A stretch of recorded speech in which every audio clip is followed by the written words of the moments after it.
This is Kolkata TV's podcast news.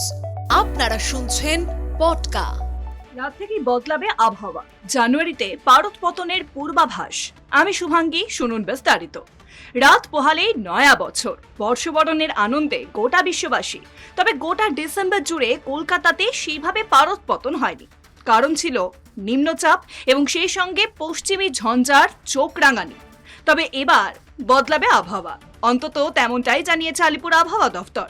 1 জানুয়ারি থেকে পারদ পতন হবে, ধীরে ধীরে বদলাবে তাপমাত্রা।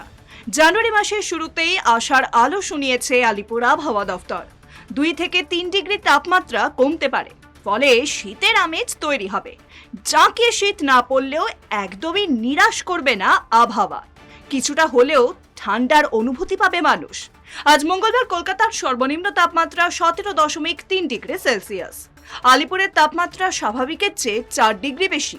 নিম্নচাপ আর পশ্চিমী ঝঞ্ঝায় এবার এবছর আটকে থাকলো শীত, অর্থাৎ বর্ষবরণের রাতেও উষ্ণ আবহাওয়ার মধ্যেই পালন করবে সকলে। আজ 31শে ডিসেম্বর দক্ষিণবঙ্গের কলকাতা, হাওড়া, হুগলি, উত্তর 24 পরগনা, দক্ষিণ 24 পরগনা, পূর্ব মেদিনীপুর, পশ্চিম মেদিনীপুর, ঝাড়গ্রাম, পুরুলিয়া, বাঁকুড়া, পূর্ব বর্ধমান, পশ্চিম বর্ধমান, বীরভূম, মুর্শিদাবাদ এবং নদিয়ায় আবহাওয়া শুষ্ক থাকবে। কোথাও কোনো বৃষ্টির সম্ভাবনা নেই।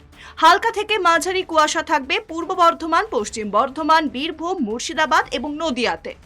অন্যদিকে দার্জিলিং এবং কালিম্পংয়ের আবহাওয়া শুষ্ক থাকবে, বৃষ্টির কোনো সম্ভাবনা নেই। একই সঙ্গে জলপাইগুড়ি, আলিপুরদুয়ার, কোচবিহার, উত্তর দিনাজপুর, দক্ষিণ দিনাজপুর, মালদাতেও আবহাওয়া শুষ্ক থাকবে। হালকা থেকে মাঝারি কুয়াশা দেখা যাবে উত্তরের দার্জিলিং, কালিম্পং, আলিপুরদুয়ার, উত্তর দিনাজপুর, দক্ষিণ দিনাজপুর এবং মালদায়।